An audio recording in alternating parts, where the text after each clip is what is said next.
Magandang hapon po sa inyong lahat, mga kababayan. At yun nga, nandito po ako sa Laguna ngayon at dahil Christmas vacation na, no? At wala po ako sa Davao at ang aking mga sister doon na sina Kuya Eli at si Peter Paul lang ang naiwan, sina Piking Bombay.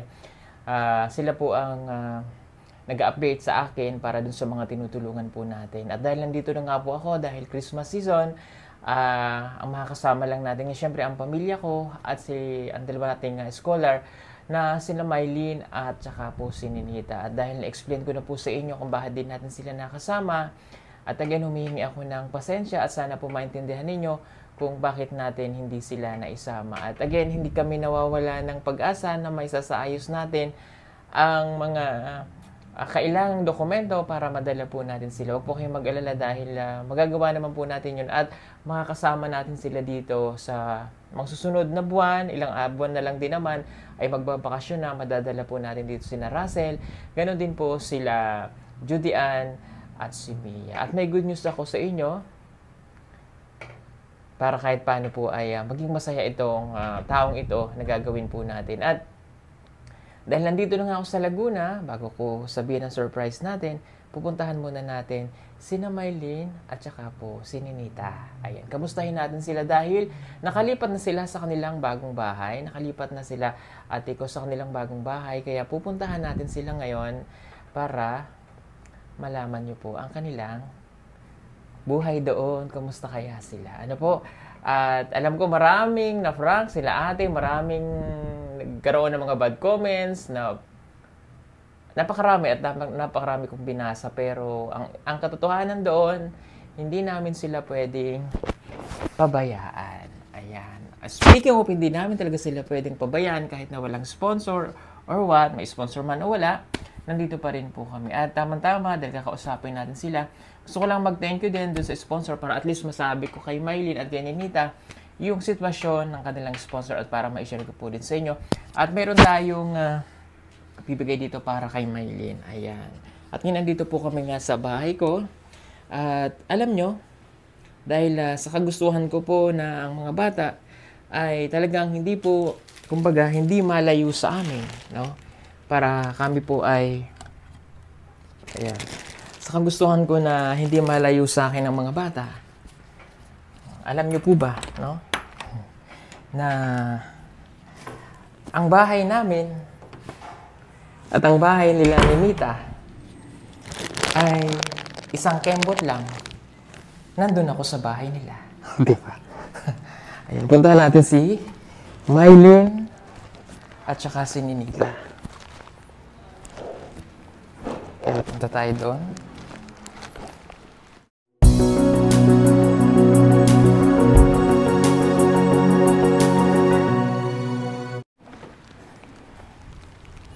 Say hi. Hello.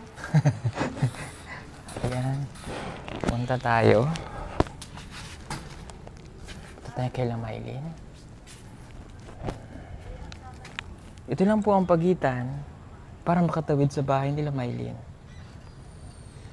Mula dito sa bahay ko, tatawid lang ako dito. Nasa US na ako. Ayan, di ba? Oo. Ang bata ay nasa sa pagitan or nasa piling pa rin namin. Katabi na mismo ng bahay ko.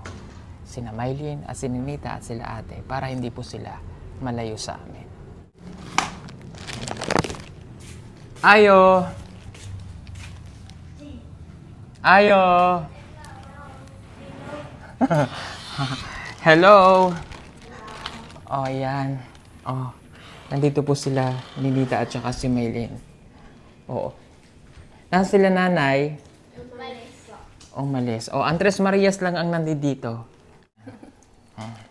Wow, ang ganda ng bahay nila. Bakit madilim?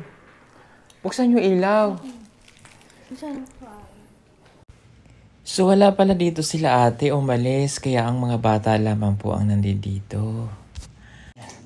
Unahin muna natin si Ninita. Condolence, Ninita. O alam mo ibig sabihin ng condolence? Oh, okay. So, kasi namatay nga po kasi yung kapatid niya. O, kamusta daw si Nanay Lorna? Okay lang po. Nagkausap na kayo? Papa. Okay, tumatawag ka ba sa ate mo nung nandito ka na? Bakit hindi mo nasabi na may sakit si ate? Ha? Kasi mga kababayan, hindi namin alam na ang isa sa mga kapatid niya ay may sakit. So, hindi ko alam na gano'n nakalala yung kapatid niya. That day na nandoon kami, hindi ko pa po alam na may sakit. Nung nalaman ko na lang, nung kami ay nagbabiyahe ni Nanay Lorna, tumawag po si Mylene sa akin. Kung natanong ko kung nasaan na, sabi ko, tinanong niya pa nga kasama ko si Nanay Lorna, sabi ko hindi, kasi parang surprise ko. But, hindi ko na naitago kasi nga, nalaman niya na namatay daw yung kapatid ni Ninita. So, nung nakausap si Nanay Lorna, nung papaalis pala siya, sinabihan siya ng kanyang anak na baka hindi na siya abutan niya pagkagaling niya ng Maynila. Kumbagang ganun ang sabi. Dahil yung anak niya pala ay nag-50-50 na yung buhay. Kaya nung siguro mga 3 hours pa, or 2 hours pa lang kami nakakalayo dun sa bundok, nawala na yung kapatid ni Ninita. Okay ka lang ba? Apa. Umiyak ba siya, May? Ano mo ba yun, May? Nakita mo yung ate niya? Hindi ko pa kasi nakita yun eh. Simula nun, hindi ko pa yung nakikita. Si Julieta? Kaya hindi ko, ang alam ko lang na ate mo, kasi yun ang sinasabi ni Nanay Lorna at yung lagi ang nakikita namin. Pero may nakukwento nga siya noon na sa amin na may anak daw siya doon na sa Payag nakatira. Alam ko lang si Ate Nida. Si Nida po kasi yung kapangalan ni ate, yung ate ni Ninita. Si Nida, si Juanita, yung lalaki, tsaka ikaw. So, mayroon pa palang Julieta. Okay, mayroon itong 4 na anak eh, no? Okay. Kung nanonood si ate, anong gustong sabihin kay ate? Ha? Anong gusto mong sabihin kay ate?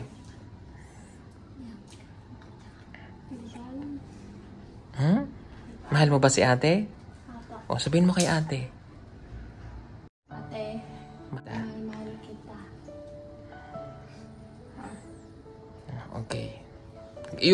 Ano Dumay, nakakausap mo dati siya? Okay. Nung bang kinuha kita doon, nakita ko na siya? Hindi. Hindi. O, kaya hindi ko po talaga kilala. Anyway, tapos na yung nangyari na, hindi na natin maibabalik yun, no? Kaya, alam ko nagluluksa pa itong bata and si Nanay Lorna. Okay. So, di ba kayo, ito ha, si Mylene po, yan, at saka si Ninita ay may kanya-kanyang sponsor, no? Okay. Bibigay ko lang to sa'yo. Kasi siya Ninita ha, galing ito sa sponsor may nagpadala kay Mylene, ha? Para daw to sa'yo, yan, Levi's yan. May mga kasama pa yan na binigay para sa iyong pamilya doon, no? Okay? At magtiting ko lang din ako kay Ate Malia Woods para sa sponsor ng kapatid mo na si Angelo. Tsaka kasama na rin si Mangelo. Binigay ko na yung 10,000 nung napunta ako doon. Ayo.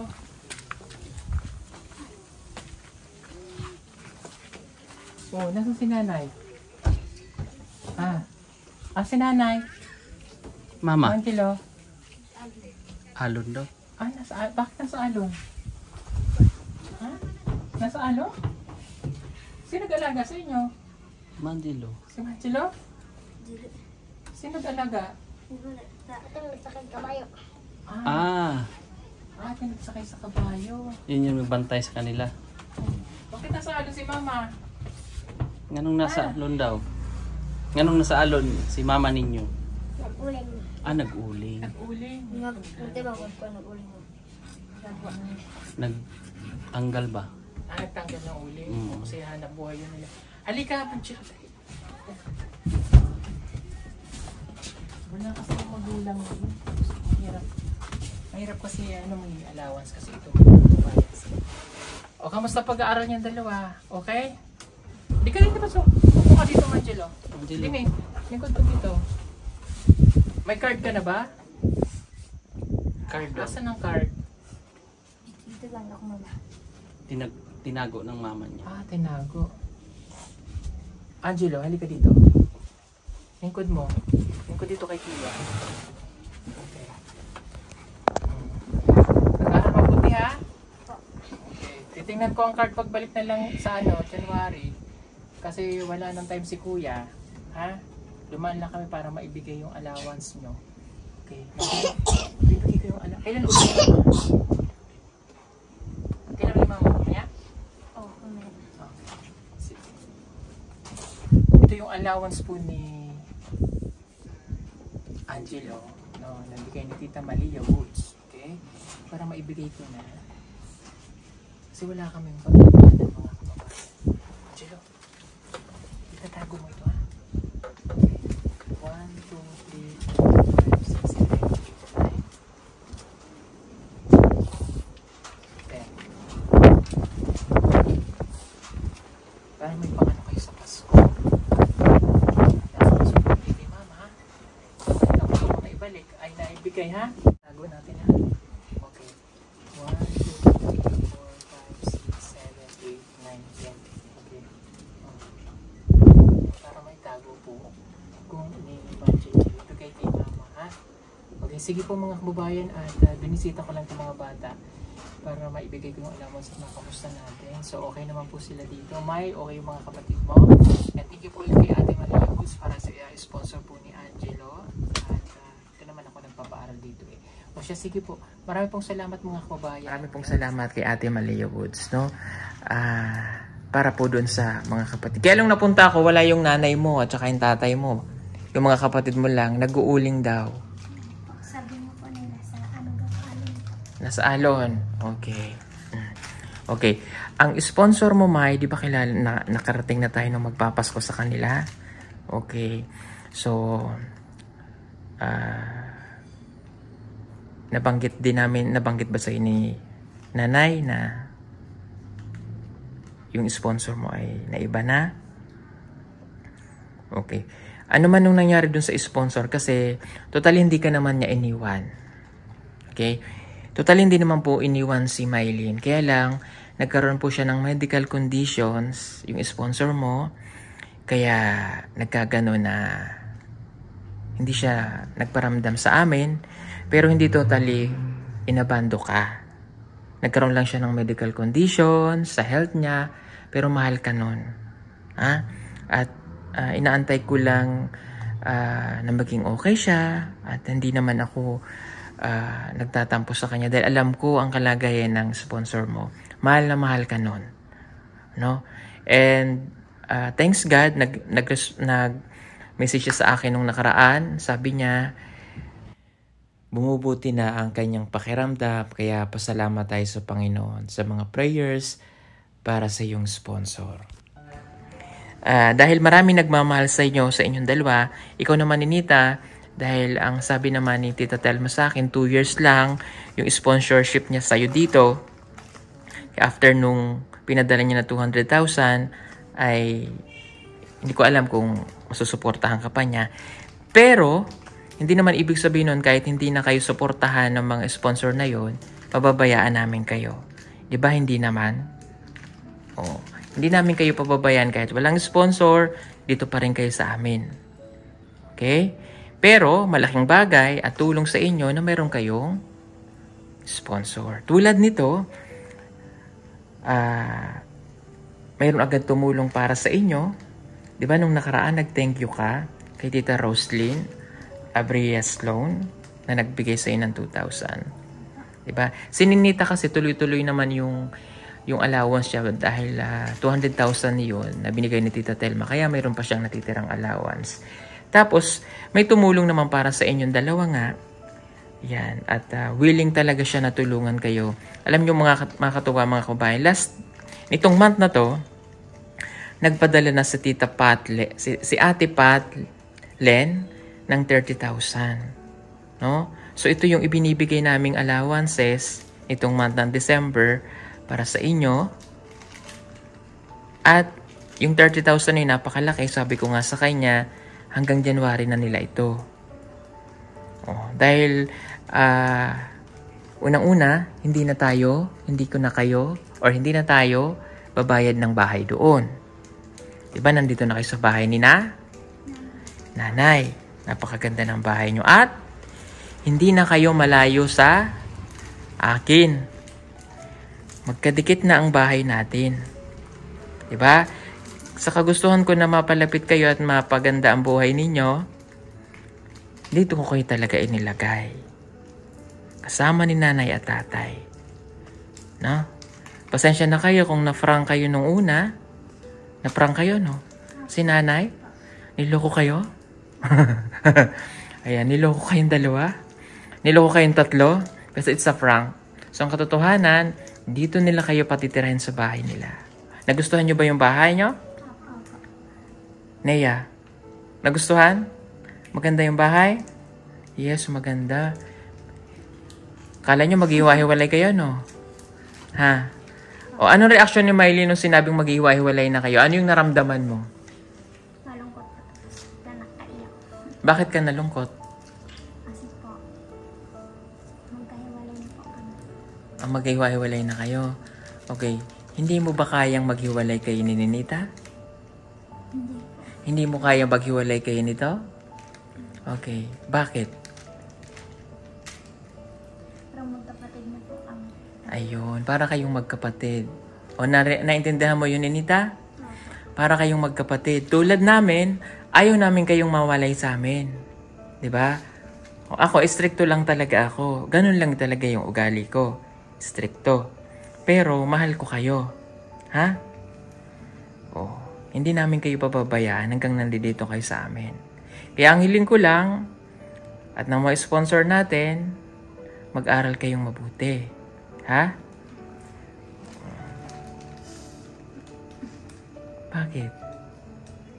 Nangyari kay Mai? Umiyak si Mai? Ha? Bakit, Mai?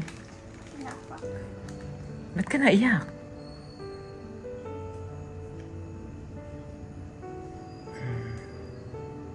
Ay,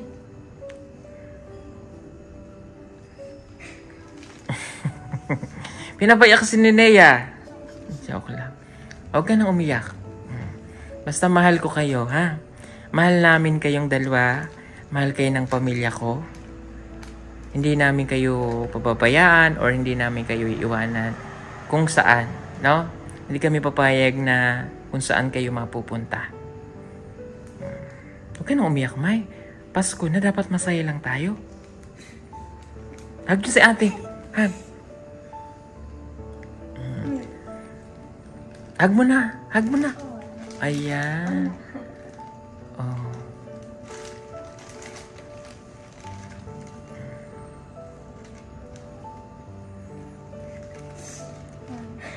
Oh, ayan. Emotional lang po si Mai. Pasko na, hindi nyo kasama yung family. This is your second time na hindi nyo kasama yung pamilya. Okay lang yon, ha? Kasi sa bakasyon naman ay makakauwi ulit kayo. Okay. Meron pa akong surprise para sa inyo, Ninita, di ba? May si Mangelo, tama no, yung malaki na. Oh, yung scholar ko. Papaalisin ko siya susunod na summer vacation or yung bago ko umuwi kayo ng Davao. Ayusin ko lang lahat ng requirements para maging okay. Ninita, si Nanay Lorna, iahabol ko na dito magbagong taon. Dito siya mag New Year. Oh. Okay? So, pasensya na kayo kung hindi natin na isama or hindi natin na dala dito sina Judy Ann, sina Russell, at saka si Mia. Dahil wala kaming permit.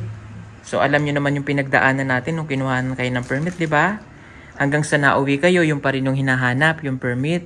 So, kung wala tayong permit, hindi natin madadala yung mga bata. Especially, mga minors pa sila. Okay? So, titingnan ko. Pilitin kong maibook si Nanay Lorna para madala ko siya dito. Maging masaya ang iyong bagong taon.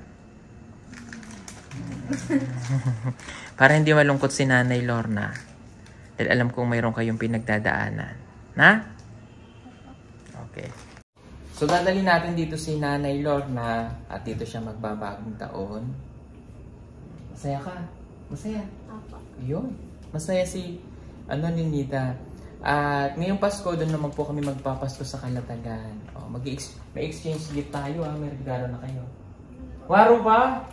Naku, magbili kayo ng regalo, hindi pwedeng walang regalo.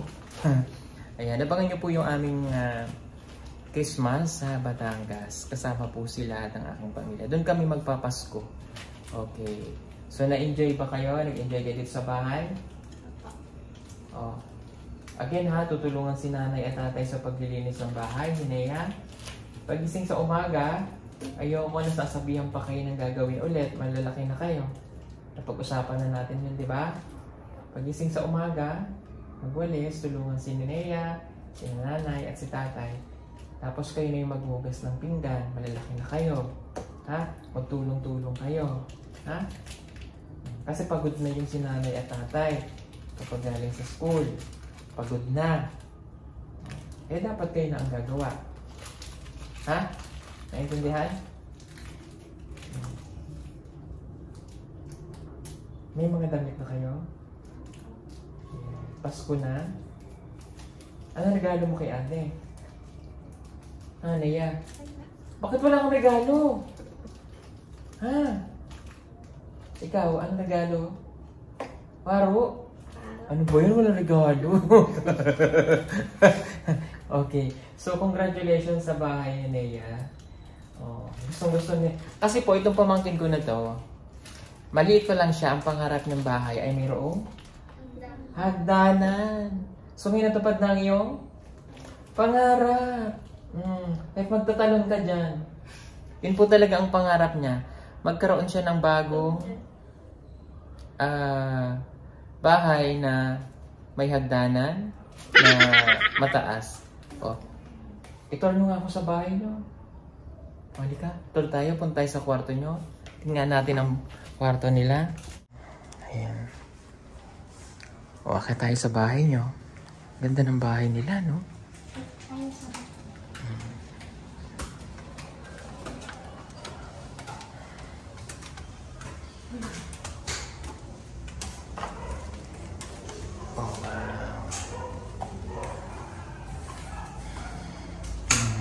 Wow. So, ito ang kwarto ninyong dalawa. Ang kwarto nila. Ni Mylene at saka ni Ninita. O, sino tutulog dito? Ikaw? Tabi kayo? O, si Sinea, hindi nyo nakatabi. Okay, meron naman po silang lagay ng damit. Wow, nag-aircon ba kayo? Wow, social naman nyo. Char. O, hala, sige. Okay naman po sila dyan kasi magkatabi sila matulog. Nea, nasa lang kwarto ni Nea? Asan? Oh, wow. Ay, bakit nakatalokbong Nea? Ha? Sino to Nea? Huy! Huy! Huy! Waro. Oh, mag-isa lang pala si Nea ditong natutulog. Oh, wow. Ang ganda. Ganda ng bahay. Po sila. At nakalipat na sila dito sa bahay. So kaya nag-i-enjoy sila. Oh, abangan nyo na lamang po dahil dadalhin natin dito si nanay. Sino dadalhin ko? Si nanay? Lorna. Ayan. Sige po, ibubuko pa ng ticket. Sige po mga kabayan, maraming pong salamat ulit sa inyo. Kay Tita Coleman Flake, kay Ate Len Pat. Maraming pong salamat. At God bless po sa inyo. Kay Ate Roslyn, thank you so much. At sa lahat po ng nanonood ng Tres Marias, kay Tita Ernest TV, maraming pong salamat. O, bye-bye na tayo. Bye-bye and Merry Christmas! Bye-bye!